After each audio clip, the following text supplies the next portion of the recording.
Hey, this is Evan Shapiro, your media cartographer here for the Local Buzz. I'm here with Navarrow Wright from Mirror Digital. Navarro, tell me, what the heck is Mirror Digital? Sure, great question. So Mirror Digital is a media company that was started 13 years ago by Sheila Marmon to connect multicultural publishers and creators to brands and agencies to allow them to reach those diverse audiences through authentic storytelling and authentic content creators. And we leverage technology, media, and insights to allow brands and agencies to connect to diverse audiences across formats, whether it's CTV, whether it's display, whether it's social. And we consider ourselves a two-sided marketplace. We support brands and agencies, of course, but we also support the multicultural publisher and creator and enable them through technology to maximize and monetize their audience and deliver value at scale. How do you look at the multicultural audience through the lens of today's media ecosystem? Meaning, what differentiates? I mean, obviously the backgrounds of your audience differentiates, but what's the mindset of a multicultural audience versus, let's say, a general audience? Yeah, I think the important part to mention is that those lines are blurring daily, right? Yeah. So on one hand, it's demographics, right? It's African American, it's Hispanic, it's Asian. And then the other one is cultural, right? It's cultural authenticity. And the reason why I say those lines are blurring is because today, if you look at mainstream media, it's diverse, it's cultural, it reflects the changing diverse lens of our audience. So what we believe is that we're bringing multicultural to mainstream, right? We think that within the next 3 to 5 years, the term multicultural is going to go away and it's going to be growth audience, right? How do you reach audiences in different areas where you want to grow your product, your impact, your authenticity? And what we're doing is building the relationships today so that brands can have an authentic view into whatever demographic they need to target. Yeah, you have Generation Z, which is the largest generation that's ever walked the face of the earth, right? They're also the most diverse generation that's ever had a wallet, right? Absolutely. And so you have to really approach that audience from a kind of completely different point of view, yes? Absolutely. And if you think about just over the last 10 years, right, if we had this conversation 10 years ago, we'd be talking web. If we had it 5 years ago, we'd be talking mobile. Now we're talking OTT, we're talking CTV, we're talking online shopping. So the key is to stay authentic with the audience, but to be adaptable to the platform, right? So what we try to do on the publisher side is look at what we like to call it a full reach metric, right? We don't want you to only look at their web. We don't only want you to look at their mobile. We want you to look at how they're touching audiences and how they're adapting, because that's the other thing that's unique about multicultural. Look at trends. You and I both got our sneakers on.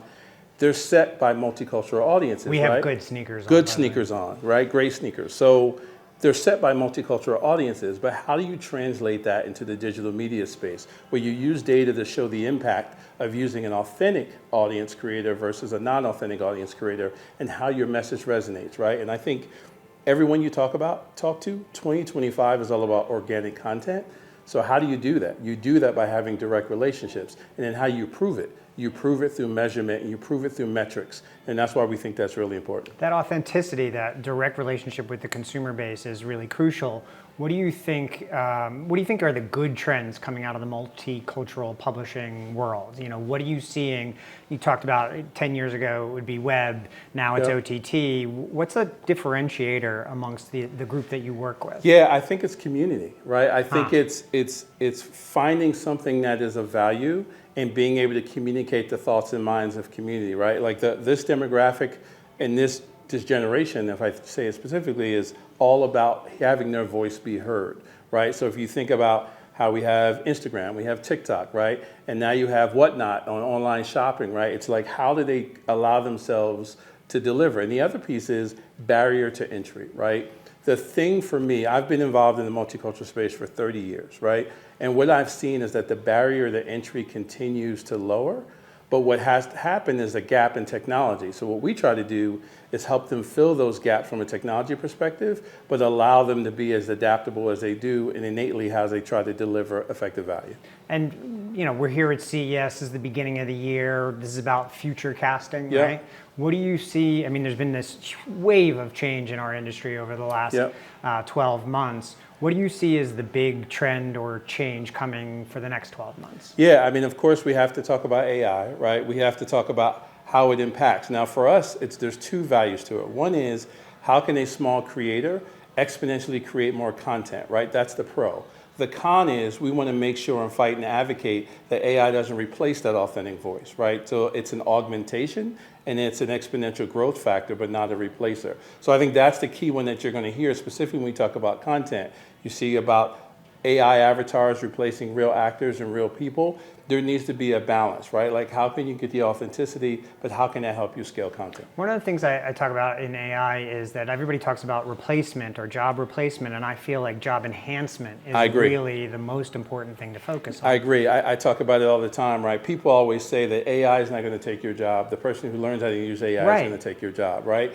But I think our opportunity is to educate. The other thing that I think is unique about this space, and I've seen this over the last 3 decades, is that they're always a generation behind leading technology, specifically in this mass media market, right, here at CES.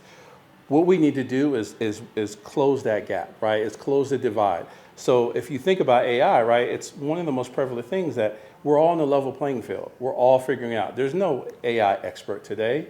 So how does a company like Mirror educate our other stakeholders, which are those creators and publishers, about how to leverage it and make it intrinsic now so that they can grow and scale. So they're not chasing. They're not building a mobile app when people are moving off mobile. They're not building a website when people are on mobile, right? We want them to be level, and then how do we enhance that? And then how do we take the data to show that the combination delivers unique value over just buying audience, right? And I think that's the big key. I did this piece recently that dug into who is AI embracing and who is AI resistant, and it seems that there's a whole sector, and it's very generational, that are anxious about AI because they're worried about privacy and they have levels of distrust with the technology. But then there are people, younger people in particular, who are embracing the technology now. I feel like those who get early on the curve are going to be the ones who are going to be most benefited by AI in the future. How do you feel about that? I think, it's interesting that you say that. I think it's a fear of change, and I think you just apply a new technology to it, right? I think that's been consistent. But I think the key thing here is that we have to educate people that there's opportunistic value in it. I remember years ago, so I was at Meta for a few years, and I always tell people, I'm sorry to tell you, every social platform already knows everything about you, right? So let's go past it. But the value in that is, if I'm a business owner or if I'm a brand and I want to reach people in the right way at the right time and not just throw billboards at them, that data is value. But it's like everything else. I have an old saying that I say, the little tool you get from IKEA, right? You can build a desk or you can stab someone in the eye. It doesn't change the tool, right? It's how you use it. And I think for us, it's how do we adapt the use of this technology through education, through understanding, and then from advocacy to give it a level playing field. Yeah, I don't know if you remember the old tagline from RCA, his master's voice. I feel like his master's voice defined the last era, but the audience's voice is going to define this era. Yeah, well, think about it, right? Everything that had a walled garden is gone, right? If I'm a musician, I don't need a record label. I can go on YouTube and build an audience, or right? Spotify, Or Spotify, right? There's every platform gives me a window. So to your point, that's exactly right. The master's voice is gone. It's the community's voice. And what you see in the brand and agency world is the challenge is how do you speak from the community's voice to your brand, right? It's why influencers are prevalent, because it's a know, like, and trust factor, right? Like, I don't buy because you're good. I buy because the person I trust says you're good. So how do you do that at scale? And right now the scale is, let me find the big Mr. Beast, and because he reached tens of millions or hundreds of millions of people, let me pay him. I think the next generation is, how do you find diverse authenticity at scale? And I think that's where partners like us play, because we allow the technology and the distribution channels to be diverse, and then we leverage companies to measure that data and go back to the brands. And I would say to them is, I'm going to come back to you and show ROI based on the same tools that you use. I'm not making it up. It's not emotional. I don't need you to like me. I need you to respect the data that I'm bringing. That's great. Well, last question. This is the local buzz. Yep. What's your local go-to? Where are you from? So I'm from New Jersey. Where in Jersey? So I'm from Mount Laurel, New Jersey. What? Born and raised in Cherry Trenton. Hill? No way. Yeah. No, that's absolutely. That's so weird. We got to get this on camera. Are you seriously? Yeah, go Birds. So I'm in Mount Laurel, New Jersey. Oh, wow. So local haunts there. It's a few. It's the PJ Williams.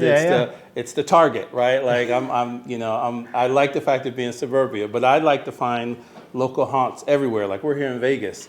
One you won't hear about is Lolo's Chicken and Waffles. If you can go to Lolo's. Here in Vegas? Here in Vegas, it's a party. There's a DJ in there, they're serving food, it's a whole thing. And I think it speaks to the authenticity of this big Vegas city, there's a pocketed place that delivers something that's specific to an audience, which is what we're all about. Know, like, and trust, right? Absolutely. There it is. Absolutely. Well, thanks, man. Thank you. Good talking to you. Appreciate it.